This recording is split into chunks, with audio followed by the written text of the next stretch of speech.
Napansin mo na ba to? Sa tuwing may pagkakamali ka, mas mabilis mong sinisisi ang sarili mo kaysa unawain ito. Sa bawat problema, una mong iniisip ang worst case scenario. At kahit may konting tagumpay, parang kulang pa rin. Bakit ganon? Yan ang kapangyarihan ng negative thinking. Tahimik pero matinding kalaban. Pero paano nga ba natin ito malalabanan?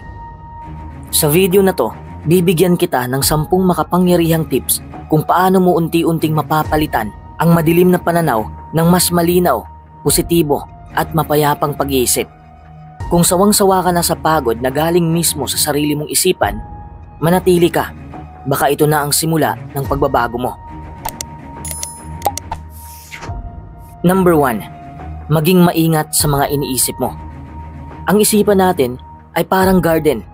Kung anong uri ng binhi ang itatanim mo, yun din ang aanihin mo. Kung ang araw-araw mong iniisip ay puno ng pagdududa, puno ng takot, puno ng pangungutya sa sarili, at pangungumbinsi na hindi ka sapat, huwag mong asahan na mapupuno ka ng tiwala at sigla sa buhay. Dahil ang isip natin ay likas na malakas, kaya kapag binigyan natin ito ng negatibong tanim, lumalago ito ng mas mabilis at mas matindi.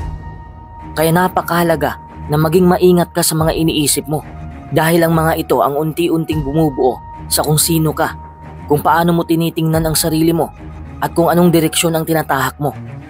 Karamihan sa atin ay lumalakad araw-araw na parang may background noise sa utak. Tuloy-tuloy na bulong ng negatibo pero hindi natin agad napapansin dahil nasanay na tayo. Parang normal na lang. Ngunit tandaan, ang ganitong klase ng pag-iisip ay parang mga linta na unti-unting sumisipsip sa ating lakas at sigla. Hindi natin namamalayan, nawawala pala ang kulay at init ng ating buhay. Pero ang hindi natin alam, habang pinapabayaan natin ang mga ganitong klaseng iniisip, unti-unti nitong kinakain ang ating kumpiyansa, ang ating pag-asa, at kahit ang ating mga pangarap. Kaya kailangan mong matutunang pakinggan ang sarili mong isipan. Hindi para sundin agad ito, kundi para i-check. Makakatulong ba sa akin ang iniisip kong ito? Ito ba'y katotohanan? O ito ba'y takot lang na nagkukubli bilang logic? Sa pag-aaral ng ganitong pagninilay, nagkakaroon tayo ng lakas para hindi basta-basta magpadala sa mga negatibong emosyon. Ito ang unang hakbang para maging master ng sariling isip. Hindi alipin ng mga takot at pangamba. Kapag naging aware ka na sa takbo ng iyong pag-iisip, mas nagkakaroon ka ng kapangyarihang pumili kung anong direksyon ang gusto mong sundan. Hindi mo man kontrolado ang lahat ng nangyayari sa paligid mo, pero may kontrol ka sa kung paano mo ito iniintindi. At ang pag-intindi mo sa mga bagay-bagay, ang narrative na ginagawa ng isip mo, ay siyang nagdidikta ng emosyon mo, ng behavior mo, at sa huli, ng resulta ng mga desisyon mo. Ibig sabihin, hindi basta-basta ang iyong iniisip. Ito ang pundasyon ng iyong buong pagkatao at kinabukasan. Kaya sa bawat araw, kahit pa puno ng gulo ang mundo, tandaan mong may kapangyarihan ka. Ang kapangyarihang bantayan at alagaan ang iniisip mo. Dahil ang direksyon ng isipan mo ay direksyon ng buhay mo. Number 2, palitan ang negatibong pananaw ng mas realistic na pag-iisip. Ang negatibong pag-iisip ay parang salamin na may gasgas. Nakakakita ka pa rin, pero baluktot at may distortion ang lahat. Kapag puro negatibo ang pananaw mo, lahat ng nangyayari sa paligid mo ay nagmumukhang problema, kahit hindi naman. Ang simpleng pangyayari ay pinapalala sa loob ng utak mo, hanggang sa ikaw na mismo ang nawawala sa tamang direksyon. Dito pumapasok ang mahalagang kasanayan, ang pagpapalit ng perspective. Pero hindi ito basta positive thinking lang. Hindi ito isang magic trick na agad-agad magbabago ng buhay mo, kundi isang proseso ng paghubog ng mas malusog na pag-iisip.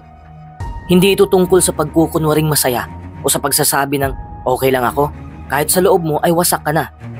Ang tunay na pagbabago ng pananaw ay nagsisimula sa pagtanggap na minsan mali ang paniniwala natin sa sitwasyon at pwede itong ituwid. Kailangang matutunan nating hamunin ang sarili nating isip. Kasi kahit anong mangyari sa labas, kung ang lente ng pagtingin mo ay laging negatibo, mananatiling mabigat ang mundo. Ang mas realistic na pag-iisip ay hindi nangangako ng sobrang saya, pero binubuksan nito ang pinto ng mas mahinahong pag-unawa. Hindi ito pagtakbo mula sa sakit, kundi pagbibigay ng mas balansing pagbasa sa katotohanan. Isa pang mahalagang bagay, ang pagiging mapagmatsyag sa mga iniisip mo araw-araw. Kapag nalalaman mo kung kailan nagsisimula ang mga negatibong ideya, mas madali mong mapipigilan ang pagkalat nito sa buong isip mo. Parang apoy, kapag agad mong nahuli ang usok, hindi na lumalaki ang apoy. Kapag natutunan mong lumayo ng konti sa emosyon mo at tingnan ang kabuuang larawan, doon mo mararamdaman ang unti-unting paggaan. Biglang nagiging mas malinaw kung ano ang totoo, alin ang haka-haka at alin ang pananakot lang ng sarili mong isip. At kapag nagsimula kang mag-isip ng mas realistiko, mas madali mong matanggap ang mga pagkakamali. Mas madali kang bumangon at mas kaya mong magdesisyon ng mas matino, hindi batay sa takot, kundi sa pag-asa. Hindi rin dapat kalimutan na mahalagang palibutan ang sarili ng mga taong nagbibigay ng suporta at positibong pananaw. Dahil kahit gaano pa kagaling ang iyong mindset, mahirap iwasan ang negative thinking kung araw-araw kang nasa paligid ng mga negatibo ang iniisip at sinasabi. Hindi natin kontrolado ang lahat ng sitwasyon, pero lagi nating hawak ang paraan ng pagtingin natin dito. At kung may pagkakataon tayong pumili ng mas malinaw na pananaw, bakit hindi yun ang piliin natin? Tandaan, ang pagbabago ng pag-iisip ay hindi madali. Pero bawat maliit na hakbang patungo sa mas positibong pananaw ay tagumpay na. Simulan mo na ngayon para sa sarili mong kapayapaan at kaligayahan. Number 3. Iwasan ang overgeneralization. Isa ito sa pinakatahimik pero pinakamapaminsalang anyo ng negative thinking. Yung tipong isang pangyayari lang, isang pagkakamali o isang karanasan, agad mong ginagamit bilang batayan para husgahan ang buong pagkatao mo, ang buong kinabukasan mo o ang buong mundo sa paligid mo. Para bang isang patak ng ulan ang tinitingnan mo na parang bagyo na.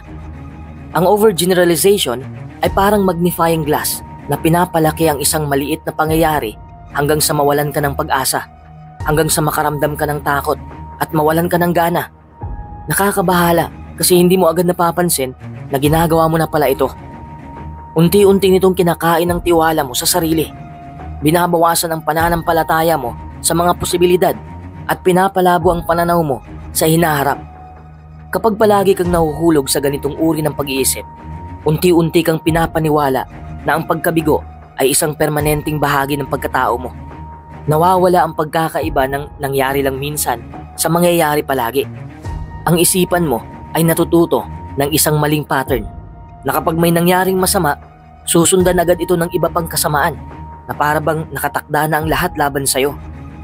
At dahil dito, unti-unting nawawala ang iyong lakas at pag-asa na parang bawat araw ay isang laban na parang wala kang kakampi. Napapalibutan ka ng mga negatibong emosyon na hindi mo man lang alam kung saan nagsimula, pero ramdam mo na bumabaha na ang kalungkutan, ang takot at pangamba sa iyong puso. At ang mas masakit pa rito, sa tuwing iniisip mo ito, pinipigilan mong makita ang mga maliliit na tagumpay, ang mga pagkakataong umaayos naman pala, ang mga tao at bagay na hindi kailanman sumuko sa iyo. Dahil sa overgeneralization, para kang naglalakad sa dilim na ikaw din ang lumilikha kahit nandun lang sa gilid ang ilaw. Pero tandaan, ang isip natin ay parang garden. Kapag pinabayaan mo itong mapuno ng damo ng negatibong pananaw, mahirap itong linisin. Pero kapag sinimulan mong tanggalin ang mga damo at alagaan ang mga bulaklak ng pag-asa at positibong pananaw, unti-unti itong magiging isang magandang tanawin ng buhay na puno ng pag-asa at lakas. Kaya napakahalagang matutong obserbahan ang sarili, obserbahan ang mga iniisip at tanungin kung ang mga konklusyon ba natin ay patas, makatotohanan at makatarungan. Dahil kung hindi natin pipigilan ang ganitong pag-iisip, tayo mismo ang magiging hadlang sa sariling pag-angat. Hindi lang natin tinatanggihan ang liwanag, tayo mismo ang naglalagay ng takip sa mata natin. Sa pag-iwas sa overgeneralization, binibigyan mo ang sarili mo ng pagkakataong magsimula muli. Makita ang kabuuan ng buhay at hindi lang ang isang madilim na bahagi nito. Doon nagsisimula ang tunay na paglaya. Kaya simulan mo ngayon, bantayan mo ang mga iniisip mo. Kapag may napansin kang nag-o-overgeneralize, huminto ka sandali, huminga at tanungin ang sarili mo. Totoo ba ito? O kaya ay sobra lang ang iniisip ko? Sa simpleng hakbang na ito, unti-unti mong mababago ang takbo ng isip mo at mabibigyan ng pagkakataon ang puso mo na muling lumabas sa dilim. Number 4. Limitahan ang paggamit ng salitang lagi at hindi na. Isa sa mga pinakamasasakit pero hindi natin napapansing ginagawa ay ang paggamit ng mga salitang sobrang absoluto. Mga salitang parang may hatol na tila ba wala ng pagbabago, wala ng pag-asa. Kapag palagi mong sinasabi sa sarili mo ang lagi at hindi na, unti-unting nawawala ang paniniwala mong may pwedeng mangyaring maganda. Parang sa bawat problema, iniisip mo agad na ito na ang katapusan at wala ka ng ibang pwedeng gawin kundi tanggapin na lang na ganito ka na talaga. Halimbawa, sinasabi mong lagi na lang akong ganito, hindi na ako magtatagumpay. Ngunit ano nga ba ang nagiging epekto nito sa puso at isip mo? Hindi mo namamalayan, dahan-dahan kang nakukulong sa isang mundo ng kawalan ng pag-asa. Ang mga salitang ito ay parang pader na unti-unting bumabalot sa paligid mo. Pader na pumipigil sa'yo na makita ang liwanag sa kabilang bahagi. At habang lumalala ang paniniwala sa mga salitang lagi at hindi na, mas lalong lumalalim ang lungkot at takot na dala nito. Ang totoo, ang mga salitang lagi at hindi na ay mapanlin lang. Pinapaniwala ka nila na permanente ang mga pagkukulang mo, ang mga mali mong nagawa at ang mga takot mong ayaw mo nang balikan. Hindi nila kinakatawan ang buong katotohanan, kundi isang emosyon lang na pansamantalang naghahari sa isipan mo. Pero dahil inuulit-ulit mo, nagmumukhang totoo. Nagiging parang core belief. At kapag naging paniniwala mo na, doon na nag-uugat ang paulit-ulit na self-doubt, insecurity at pakiramdam ng pagkakulong sa sarili mong isip. Isa pang mahalagang bagay na dapat tandaan ay ang kapangyarihan ng panloob na dialogue mo. Ang tinatawag nating self-talk ay may kakayaang magpaikot ng mga negatibong kwento sa isip, pero pwede rin itong maging daan upang mas mapaunlad ang sarili mo. Kaya mahalaga na matrain mo ang iyong sarili na maging mapanuri sa mga salitang ginagamit mo at palitan ang mga ito ng mas makatotohanang pangungusap na nagbibigay ng pag-asa at lakas. Kung gusto mong magkaroon ng mas maayos at mapayapang isipan, kailangan mong matutong bantayan ang mga ganitong salita. Hindi dahil bawal silang gamitin, kundi dahil may bigat silang bitbit. Sa tuwing ginagamit mo ang mga ito, parang pinipirmahan mo ang isang kasunduan na hindi mo na kayang magbago, na wala ka ng kapasidad na umangat, na ang pagkatao mo ay nakakahuna sa mga pangyayaring ayaw mo namang balikan. Minsan, ang pagbabago ay nagsisimula sa simpleng pag-aalala sa kung anong mga salita ang pinapayagan mong pumasok at lumabas sa isip mo. Dapat kang maging tagapangalaga ng iyong isipan. Hindi mo ito pwedeng pabayaan na lamunin ng mga negatibong salita at ideya. Sa halip, magbigay ka ng space sa sarili mong magpahinga. Mag-isip ka ng mabuti at bumuo ng mga panibagong pananaw na puno ng pag-asa. Ang paglilinis ng isip ay hindi lang tungkol sa pag-iwas sa negatibong emosyon. Isa rin itong proseso ng pagbabantay sa kung paano ka magsalita sa sarili mo. Kasi kung paano ka magsalita, ganun ka rin mag-isip. At kung anong iniisip mo, yun din ang nararamdaman mo. Kaya kung gusto mong gumaan ang loob mo, simulan mo sa maliliit na bagay, tulad ng pagpili ng mas magaan na salita. Hindi mo kailangang baguhin agad ang takbo ng buhay mo. Minsan, sapat na ang pagbagal, paghinga at pagsabing, sandali, baka hindi naman ito panghabang buhay. Ang pagbabago ay parang isang maliit na butil na nagsisimulang tumubo sa lupa. Dahan-dahan, ngunit tiyak. Ang mahalaga ay huwag kang titigil sa pagtatanim ng mga salitang nagbibigay buhay sa iyong isipan. Sa bawat ulit na pipiliin mong gumamit ng mas mahinahong salita, unti-unti mong binubuwag ang mga pader ng negatibong pag-iisip. At doon, sisimulan ang tunay na paglaya ng iyong puso at isipan. Ang tunay na kalayaan sa isipan ay hindi laging nangangahulugang wala kang iniisip na problema. Minsan, ang totoong kalayaan ay nasa kakayahan mong pumili ng mas mahinahong salita kahit naguguluhan ka pa. Hindi mo kailangang maging perpekto. Kailangan mo lang maniwala na kahit papano, may bahagi pa rin sa'yo na kayang magbago, kaya pang magsimula. Kaya sa mga sandaling ito, imbitahan mo ang sarili mo na maging mahinahon, maunawain at mapagmahal sa sarili. Tandaan mo, ang bawat hakbang patungo sa mas positibong pag-iisip ay isang tagumpay. Hindi mo kailangang gawin ito mag-isa. Unti-unti, darating ang panahon na ang mga salitang dati mong tinatakot ay magiging sandigan mo na para umangat. Number 5. Maglaan ka ng oras para sa mindfulness o meditation. Sa dami ng iniisip natin araw-araw, mga deadlines, bayarin, responsibilidad, problema sa pamilya, takot sa kinabukasan, takot sa ating mga sakit, parang wala ng space ang utak natin para huminga. Araw-araw tayong ginigising ng stress at tinutulugan ng pagod na hindi lang pisikal, kundi mental. Kaya hindi na rin nakapagtataka kung bakit minsan, kahit walang nangyayaring masama, bigla na lang tayong nalulunod sa negatibong kaisipan. Ang mindfulness o meditation ay hindi lang basta pag-upo sa isang tabi at pagtahimik. Isa itong disiplina ng paglalapit muli sa sarili. Sa gitna ng ingay sa paligid at sa gulo sa loob ng isip, ito ang sinadya mong paghinto para makinig. Hindi sa ingay ng mundo, kundi sa sarili mong katahimikan. Sa panahon ngayon, bihira ang taong may oras para sa sarili nilang isipan. Laging abala, laging nagmamadali, laging nakakalimot huminga. Pero ang katahimikan, hindi lang siya kawalan ng tunog. Isa siyang space kung saan naririnig natin ang tunay nating nararamdaman. Kapag ikaw ay nagme-meditate o nagpa-practice ng mindfulness, pinipili mong lumabas saglit sa gulo ng araw-araw. Pinipili mong pansamantalang ihinto ang tuloy-tuloy na ingay sa isip. At sa paghintong yon, doon mo mararamdaman na ang mga negative thoughts ay hindi pala ikaw. Dumadaan lang sila. Gaya ng ulap sa langit, dumadaan at nawawala rin. At sa ganitong klaseng pagtingin, unti-unti mong natutunang hindi palaging kailangan mong patulan ang bawat emosyon o iniisip na lumilitaw. Hindi lahat ng sumisilip sa isipan mo ay totoo. Hindi lahat ay dapat paniwalaan. Ang utak natin ay parang radyo. Araw-araw may signal, may ingay. Pero ang mindfulness, ito ang pagsasaayos mo sa frequency. Ikaw mismo ang pipili kung anong papakinggan mo. At habang mas madalas mong pinipiling maging aware sa kasalukuyan, mas humihina ang kapangyarihan ng mga kaisipang negatibo.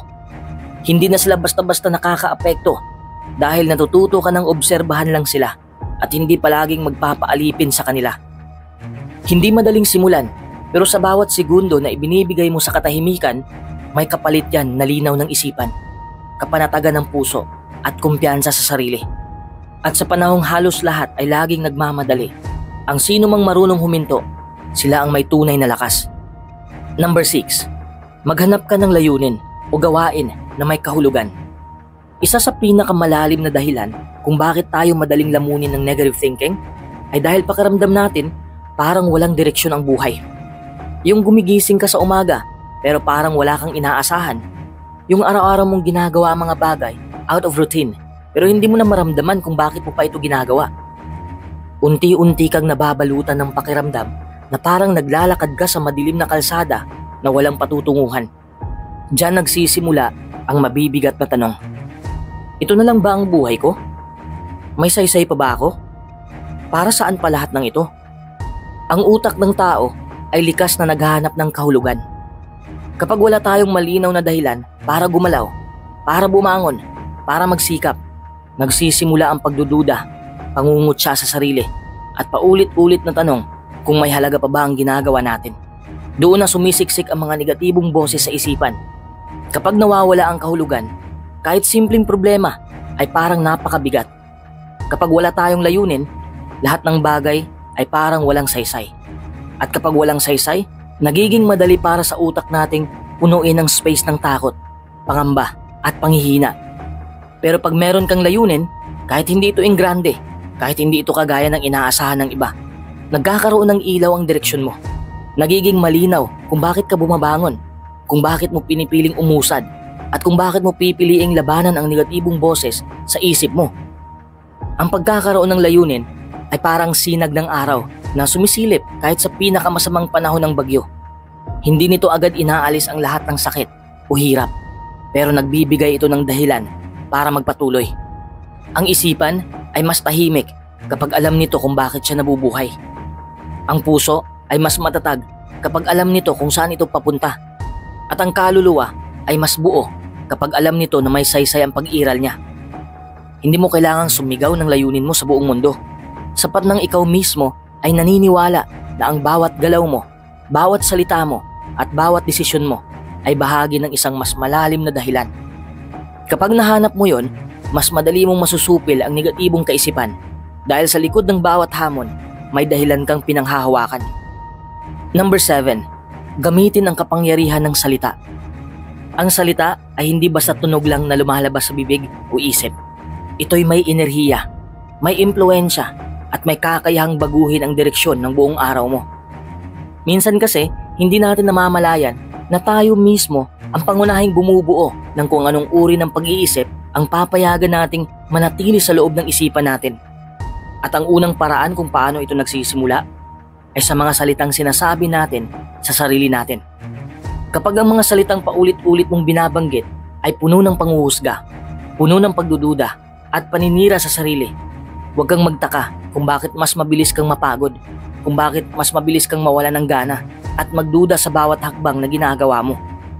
Dahil ang utak, bagamat matalino, ay sumusunod pa rin sa direksyon ng mga mensaheng binibigay mo rito. Kung ang direksyon ay papunta sa takot, pangamba at pagkukulang, doon ka rin dadalhin ng iyong pananaw. Ang salita ay parang binhi. Kapag itinanim mo ito sa isip mo araw-araw, sa huli, ito rin ang bunga na aanihin mo. Kaya kung puro negatibo ang salitang umiikot sa loob mo, huwag mong asahang magiging positibo ang pakiramdam mo. Ngunit ang magandang balita, kaya mong baguhin ito. Kaya mong piliin ang mga salitang magpapaalala sa iyo ng iyong halaga, ng iyong lakas, ng kakayahan mong bumangon at ng posibilidad ng panibagong simula. Hindi ito tungkol sa ilusyon. Hindi ito pagpapanggap. Ito ay pagpili.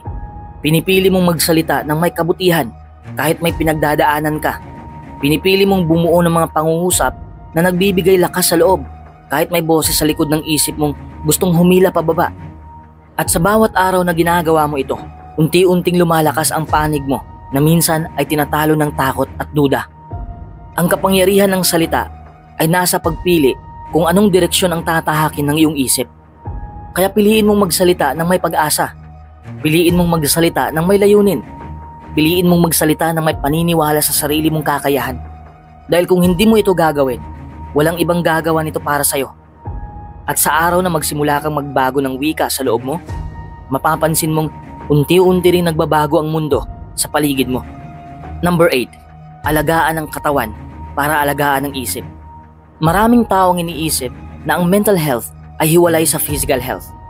Pero ang totoo, magkadikit silang dalawa. Parang magkaibigan na sabay na bumabagsak kapag pinabayaan ng isa.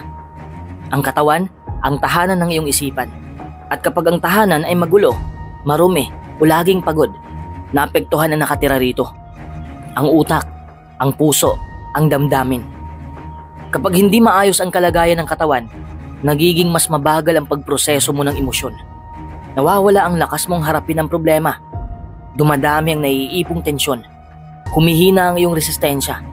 Hindi lang sa sakit ng katawan, kundi pati sa mga negatibong kaisipan. Minsan, akala mo ang iniinda mo ay lungkot lang. Pero ang hindi mo napapansin, ilang linggo ka na palang kulang sa tulog. Laging nakaupo, hindi na lumalabas, at kumakain ng kung ano-ano na lang. Unti-unti, bumibigat ang pakiramdam. Bumabagal ang galaw, at kalaunan, pati ang pananaw mo sa buhay ay nagiging mabigat at madilim. Ang kalusugan ng katawan ay parang pundasyon ng isang bahay. Kapag ito ay matatag, mas kayang saluhin ang bagyo. Kapag ito ay matibay, mas kayang panatilihin ang balanse kahit may lumilindol sa paligid. Kaya kung gusto mong maging matatag ang iyong pag-iisip, kung gusto mong makaiwas sa paulit-ulit na pag-atake ng negatibong kaisipan, kailangan mong magsimula sa kung ano ang pisikal mong nararamdaman. Hindi kailangan magbago ng biglaan, pero sa tuwing pinipili mong kumilos para sa ikabubuti ng iyong katawan, kahit maliit na hakbang, isa itong paalala sa sarili mo na ikaw ay mahalaga, na karapat-dapat kang alagaan, at na may kontrol ka sa ilang bahagi ng iyong buhay.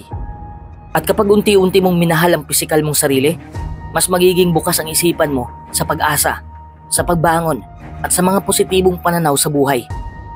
Number 9. Magsanay ng pasasalamat araw-araw. Ang isip ng tao ay natural na naghahanap ng mali. Para itong alarm system na laging nagbabantay sa panganib, sa problema, sa kulang, at sa mga bagay na hindi pa natin naaabot. Pero sa panahon ngayon, kung saan punong-puno na ng stress, comparison at pressure ang paligid natin, napakahalaga na ituro natin sa ating sarili na huminto at pansinin ang magaganda. Ang pasasalamat ay hindi simpleng pagbanggit ng salamat. Isa itong disiplina ng puso at isipan. Isang uri ng pagtingin sa mundo na hindi nakatutok sa kakulangan, kundi sa kung ano ang meron ngayon. Kapag sinanay mo ang sarili mong magpasalamat araw-araw, unti-unti mong binabago ang wiring ng utak mo. Tinuturuan mo ang sarili mong hanapin ang liwanag kahit sa gitna ng dilim. Hindi nito tinatanggi ang bigat ng problema. Hindi nito sinasabing baliwalain ang sakit o kalungkutan. Pero sa gitna ng gulo, may puwang pa rin para sa tahimik na pag-amin na kahit hindi perpekto ang lahat, may mga bagay pa rin karapat-dapat kilalanin at ipagpasalamat. At mula sa maliit na puwang na yon, nagsisimula ang pagbabago. Ang pasasalamat ay parang ehersisyo. Sa simula, parang pilit. Pero habang tumatagal, ito ay nagiging kalamnan ng pag-asa. Ito ang bumubuo ng lakas ng loob, tiwala sa sarili, at pananampalatayang bukas ay may mas mabuting dala. Kapag naging bahagi na ito ng araw-araw mong buhay, mapapansin mong kahit hindi nagbabago ang paligid, unti-unti kang nagbabago sa loob. Mas kalmado, mas buo, at mas buhay. At sa tuwing pipiliin mong magpasalamat, kahit pagod ka, kahit kulang pa rin, pinapatunayan mong mas malakas ka kaysa sa iniisip mong kahinaan. Hindi ito tungkol sa pagiging masaya palagi. Ito ay tungkol sa kakayahang lumingon sa araw na lumipas at sabihing, may halaga ang araw na ito. May dahilan ako magpatuloy. Number 10. Pumili ka ng mga kaibigang positibo at sumusuporta sa'yo. Mahalagang parte ng ating mental health ang mga taong madalas nating kasama. Kahit gaano pa tayo kapositibo, kung araw-araw tayong nalalantad sa mga taong puno ng galit, puno ng inggit, paninira o negatibidad, unti-unti tayong hinihigo pababa. Hindi natin agad napapansin, pero may bigat na pala sa dibdib. May kaba na pala sa bawat usapan. May takot ng magkwento ng totoong nararamdaman. Ang totoo, hindi lahat ng kaibigan ay kaibigan talaga. May mga kasama tayo sa buhay na hindi natin namamalayang nagpapababa sa kumpiyansa natin sa sarili. Nagpapalakas sa takot o nagpapalalim ng insecurities. At dahil sa takot nating mawalan ng kasama, kinukonsinti natin ang ganitong klase ng koneksyon kahit paulit-ulit na tayo nasasaktan. Pero tandaan mo, hindi mo kailangang tiisin ang ganito para lang matawag kang loyal o mabuting kaibigan. Ang tunay na kaibigan ay hindi lang kasama sa saya. Sila yung marunong makinig kapag tahimik ka.